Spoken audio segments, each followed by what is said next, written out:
get Alan Stiles on the phone. Don't actually get Alan Stiles on the phone. Oh, he's calling in. But get Alan Stiles on the phone, or even better, would you email him a clip of what Tim Kawakami said about Chris Paul in the starting lineup? Just put it out on Twitter. He's always on the tweets. Which, if I just, this is my words, not him, but if I was to give a summary of what Tim said, Chris, we all know that you shouldn't start. But you're Chris, so we're not going to say it to your face or publicly yet. We're going to let you get there. We're going to let you realize that this starting lineup is amazeballs. We'll allow you to see it in practice, and once you've seen it, then you'll know that you shouldn't start. But I would suggest that based on what Kawakami just said to us, the line on Chris Paul starting on opening night, Dibs, it moved. That one didn't move. Oh, it moved. And the reason why it didn't move, and I know you want it to move. It moved. It didn't move. I felt it. The reason why it didn't move, I feel the line move under my feet. The reason why it didn't stumble. The reason why it didn't move is because of what Tim said about Chris Paul, and it's going to take, the Warriors going to let him figure it out on his own. Chris Paul's not figuring it out before the opener, and all Allen needs is the opener. Hold on, but you're making what I think is a leap to say that if Chris doesn't figure it out, and you're right, he might not. But how do the Warriors handle that? You're suggesting that if he doesn't figure out he's not supposed to start, the Warriors are just oh well, I guess we got to start him. No, you don't have to. But I don't think that they can help him figure it out until there have been actual regular season games, and then they go to him and say, Chris, hey Chris, it's Steve. I don't know if you've noticed, but the opening 5 minutes of our first 8 ball games, we've been getting run out of the gym. We've been playing from behind night in and night out. Why do that? Why take that chance? Because of what Tim Kawakami, veteran reporter, said. Chris Paul has earned that veteran nod. No. That's exactly what he said. It's not what he said. Play the tape. He said he's earned that they don't say it now. Right. He did not say that he's earned, well, we're just starting you, even though we know you shouldn't, and we don't want to, but you're amazeballs, so you get to. No, he didn't say that. He said he's earned that they're not going to get ahead of themselves before they've even practiced together and suggest that Chris won't start. His tone was very, very much, and it's the same thing Monty Poole said. These are two of the closest reporters to the game. Sure, a couple of line movers. And these guys both, if you read between the lines, big word on the show today, lines. If you read between the lines, both of them are saying everyone in the organization knows he shouldn't start, but they don't want to say it yet out of respect for Chris. That doesn't mean they're actually going to get there and just do it. And start him because we don't want him to get mad. This is no, you can't run your business that way. You got to put talking about one game out of 82. Not one game. Or 4 games. Or however many games that you're going to give him to see if it works. And miss me with preseason games. He used the word practice. You can play the tape on that. He said, let him get in and watch 10 practices and then hope that he understands, this thing really works and I should get out of the way. So let me run this back then, because you have been one of the main people talking about Chris Paul's ego, and he's got an ego. Absolutely. So you're telling me that Chris Paul, who's got this massive ego, is going to have a series of practices with his new team and just step back and go, no, you know what, guys, Steve, Bruce Frazier, I'm not telling you that at all. Ron Adams, I've seen it. I've seen the light. I'm not telling you that at all. What I'm telling you is that's what they're apparently hoping for. Sure. And when it doesn't happen, then how do you handle it? Right. Then it becomes Chris and the ego and the Warriors and their ego. Sure. And they are both bigger than the sun. So, shout out Phoenix. ¿Quién es más macho? Who wins? Right. Now, I just don't think that happens before the opener. I don't know if that's but that's my own sense of the timeline. But I would hope that, and again, I am going on this, here we go, this whole thing that never worked all last year when I kept trying to tell everybody, I'm not telling you what I think about Trey Lance. I'm telling you what the Niners think about Trey Lance. I get it. So I was with you on that. This isn't me. And I learned a lot from you, Mark, through that process. I'm being honest. I learned a lot by watching you. I learned a lot by watching the way you were deciphering it Even though with my own eyes, and I said it for months, I didn't think that Trey Lance was good enough. It was really about the context clues from the people who actually make those decisions. Yes. Okay, so what I'm gathering today from Monty and Tim. It's Timber. Sorry. What I'm gathering today is that the organization feels like Chris should come off the bench. And I'm actually having a hard if that's true, I don't know it, but that's what I'm gathering. If that's true, I actually have a hard time believing that the organization would just cower in the face of Chris Paul's resume. Like, whose resume is better? Chris or the freaking Warriors? Right. Who's got a bigger ego? Who's got more people? You characterizing it as cowering, I think, is inaccurate. Because when you're a coach and you're running a team, it's important that you respect every player and their ego to a certain extent. And you have a 38-year-old veteran, and it is important if you want him to be a material part of what you're doing this year, and I believe that they do. They do. Then you definitely have to defer to him in certain ways. And if this is that, not in every way. I don't agree at all. Well, I mean that's from a coaching standpoint, you want to make sure that Chris is able to play the best that Chris can play. And if he's really has his mindset on starting, then I think you got to give him a chance to go out there and do it before you go to him and say, you know what, it's not working. You can see it. We're going to have to go in a different direction. Let's take a look at the other coaches in town and what we've been talking about. Why is Gabe Kapler currently sitting on a hot seat? Why is he sitting on a hot seat? Because his team's not very good. Okay, but what? And he's lost the clubhouse. And how did he lose the clubhouse? He is not in command of what's actually going on. Great. Hold that. Put that right over here on the left shelf. Not in command. Now let's go to Kyle Shanahan. Why does Kyle Shanahan have the damn world in his hands? Why? Because I have a lot of veterans and stuff, and I have a team that is pulling on the same rope and stuff, Right. and I have a good coaching staff and stuff, and then I got to get more breathing in there because He does. a lot of heavy breathing Just in there. slow down. But he's Slow in down. command, Mark. Okay. He's in command. He's in command. And actually, did you see what Trent Williams said today? I missed it. I asked him about the contract. He said, hey, what does it mean? Because, by the way, the word is Lynch is now at least through 26, and Kyle is at least through 27. So I said, what does that mean to you, Trent? He said it means that this organization is in really good hands until at least then. Okay? Kyle Shanahan doesn't take any stuff. Sure. Yes, he's got egos that are bigger than the world on his team. Not in his quarterback, but this guy is managing Trent Williams, who don't take no stuff. Sure. He is managing George Kittle. He's managing Debo, who scrubs his social. He's managing Brandon Ayuk, doghouse year and a half ago. He is managing Nick Bosa and his I'm the biggest, baddest defender on the whole planet. These are all people he's managing. I guarantee he didn't look at any of them and be like, you make the decisions because I want you to, be my guy. No. These are not comps, though. They're total comps. We're talking about managing massive egos. And even when you manage them, you still have to manage them. You cannot walk into these guys and be like, look, I firmly feel that the right thing to do for our team is X, but I'm going to do Y because of you and your mentals.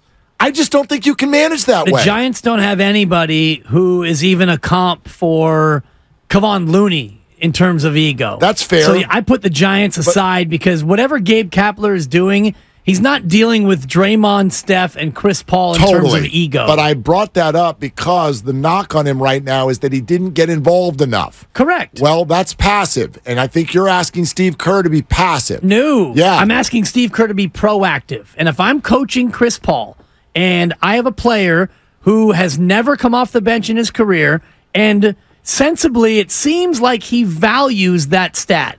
From every indication, Chris Paul is proud of and wants to be a starter because it's what he's always been. He's a Hall of Famer. So if I'm Steve Kerr and I'm managing that player, I'm deferring to him to the extent where it's not going to work at all. I'm giving him a shot. I'm going to give him a shot to go out there and start.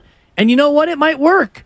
They might have a dynamic offensive lineup that other teams can't handle, and it's wonderful. Or you come out and it's like, you know what, Chris?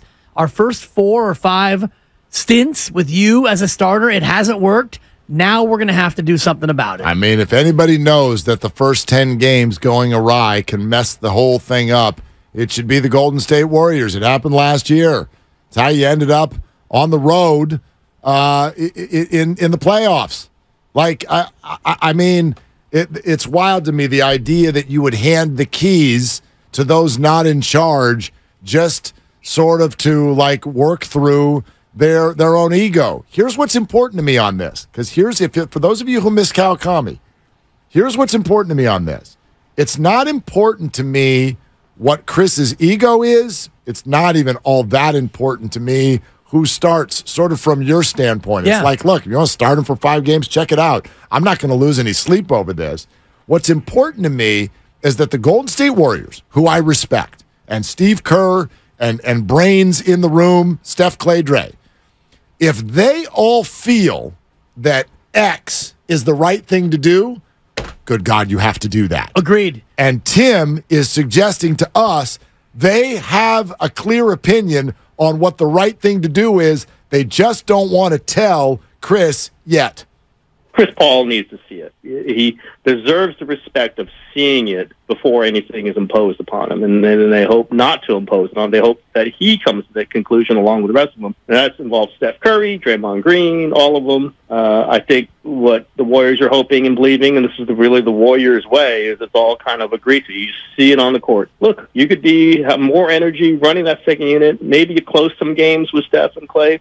Maybe you don't, but get the feel of this before we're going to put a Hall of Famer on the bench for the first time. That's how Steve Kerr does stuff. And, you could just hear it when he was talking to me. I could feel it. I knew that was the way they were going to approach it. No, we'll see what Chris Paul says about all this, and maybe he doesn't agree, but it makes sense. The lineup makes sense with the starting 5 from last year. That is statistically a tremendous starting 5. Makes sense and positionally and all the things they do. And then have Chris Paul be coming right off that bench with the, whatever 6-minute mark at the first quarter, lead the second unit into the second quarter, and then you see what the best group is from there. So that, I'm with you in that doesn't fix the problem. And he later, and we'll play this for you later, but he later compared it to the Andrew Wiggins vaccine situation, which he was like, okay, we're just going to give Andrew his space and let him come to the right decision.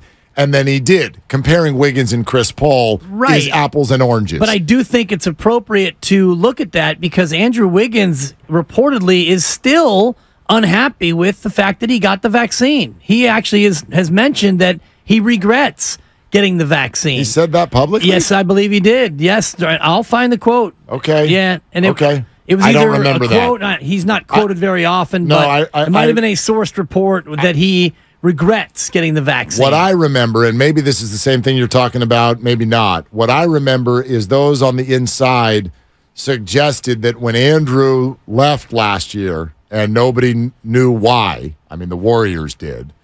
When Andrew left last year, there was very much eyeballs on the team to see how they would handle it because Andrew wasn't thrilled with how public the vaccine conversation became, so he wanted to see if the organization could keep a lid on this, which they did. That's what I remember. This is a quote from an interview with Fanside from after the championship year. Quote, I still wish I didn't get vaccinated. I did it, and I was an all-star and champion, so that was the good part. Wiggins, according to Fanside, this is back in July of 2022. So to your point about Chris Paul, and, Tim said it's kind of like the Wiggins vaccine thing. Well, yeah, he came to the correct resolution for the team in the championship, but he did it reluctantly, and he eventually regretted it. So for you to, not you, but for people to expect Chris Paul to come to the right decision for the team, I think eventually he will, but he's going to get the opportunity, I think, to go out there and have it not work, and then maybe Draymond taps him on the shoulder and says, yo, CP, y'all are going to have to be the sixth man now. You may be completely right, and I have zero confidence in Chris Paul getting to that decision. That's not what I'm saying. My hope is if the Warriors clearly feel the right thing is for Chris to come off the bench, and he doesn't get to that decision, that the Warriors feel the power to say, well, we're doing it anyway. Right. Because that's what we think is the right thing to do. And to me, there is no question who should win that argument. Right. None. No, they will win that argument, but it's how you win it. And that's where I think Tim was so astute in his answer, because Steve Kerr does things in such a great diplomatic way, which is why I think he's one of the greatest coaches I've ever seen, because he has a knack, being a former player and, growing up the way he grew up internationally with his father as an international diplomat. He understands how you can get the result you want without coming in and you're coming off the bench. Right. Well, that may not be the best way to go about it in this situation. All right, here's what Tim Kawakami said with regard to the Chris Paul situation and how it might be similar to Wiggins and the vaccine a couple years ago. It just a little bit reminds me of the Andrew Wiggins, vaccination question. Wish I thought about that when I wrote this. Is he was adamant that he was not going to take the shot, did not want to take the shot, but he knew that to play he had to take it. His teammates didn't badger him. Nobody publicly said this guy has to take the shot because we need him playing. They just supported him. Whatever decision he has to make, everyone will see it. Guess what happened? Andrew Wiggins took the shot and helped them win a championship that season. I think it's a similar sort of thing with Chris Paul, someone who deserves respect, someone who clearly does not want things imposed upon him, has done a lot of great things in his career, could do some more great things for the Warriors. Let him see it before anyone dictates it to him. And I think everyone knows what the logical result's going to be. Let's see what happens, after 10 practices in training camp. Okay, so I love this. Everyone knows what the logical response should be. Well, to me, therein lies the issue. Potentially, yeah. That's where the issue lies, okay?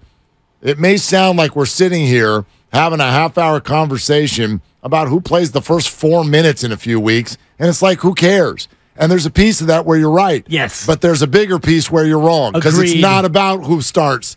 It's not about who starts. It's about how you handle situations within a team concept. Absolutely. Process, not results, yes, as you like to say. So if you're sitting here, if Tim's right, and I believe that he is, that the Warriors, everyone agrees what the logical result is, well, then that better be the freaking result.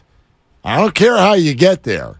You better have the fortitude to run your team the way you all supposedly clearly feel you should, and not change that because one person's ego jumps into this whole thing, or, quite frankly, you're flimsy.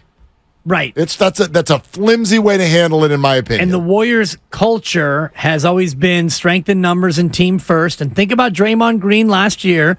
He gets suspended for accidentally stomping on Domas Sabonis, and the next game he comes back and he volunteers to come off the bench because Kevon Looney was so good in his spot. You remember that? This is a great thing you're bringing up. It's not thank you. Well, not even just that. Go back to the punch. How many of you, show of hands. Steve, you still there? How many of you accuse the Warriors of cowering to a player's ego when they didn't suspend Draymond for punching Jordan Poole? Are we doing show of hands? Because this is show of radio. hands. My hand is up. Yes. Well, for the YouTube audience, I'll actually put it up. So how's this different? How's it different? I know Chris didn't assault anyone. Sure. But is it not the same thing if you start him, even though in your heart you're like, we shouldn't be doing this?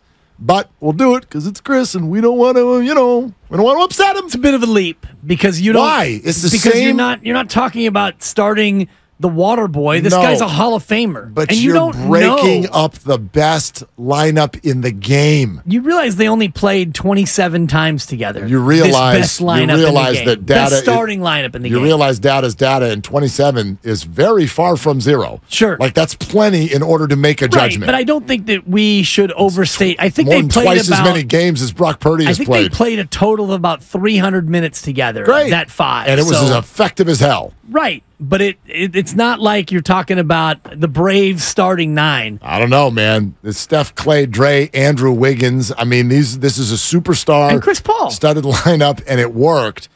I just think it's the same emotion. It's, do you want to fall into the trap of, this is what we want to do, but we shouldn't because we don't want to upset the guy. That's what you all criticized them for with Draymond. So many of you did.